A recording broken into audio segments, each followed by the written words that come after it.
Yesu ambaye ni mwanakondoo wa Mungu achukuaye dhambi ya ulimwengu, katika ulimwengu wa roho, katika wazo la Mungu, alikwisha kuchinjwa hata kabla ya kuwekwa misingi ya dunia.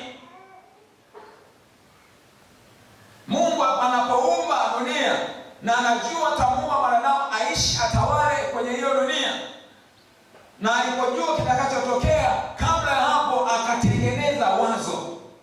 Sasa wazo hilo katika lugha ya kiroho, lugha ya kibiblia, inaonekana katika ulimwengu wa roho ni jambo ambalo lilikwisha kufanyika tayari. Kwa sababu nini? Mungu huwa anamaliza kabla ya kuanza. Kihalisia, jambo la kwanza ujue Mungu alikwisha kumaliza tayari katika ulimwengu wa roho. So God is not surprised. Yaani Mungu ashitushwi kwamba limetokea jambo alafu limekuwa ni surprise kwake, hakujua, naanze kutatanika, aanze kuamka, sasa jamani imetokea hivi, nitafanyaje? Kwa jambo la kwanza unalotakiwa kulijua ni hilo, ya kwamba anguko lilipotokea Mungu hakutikisika.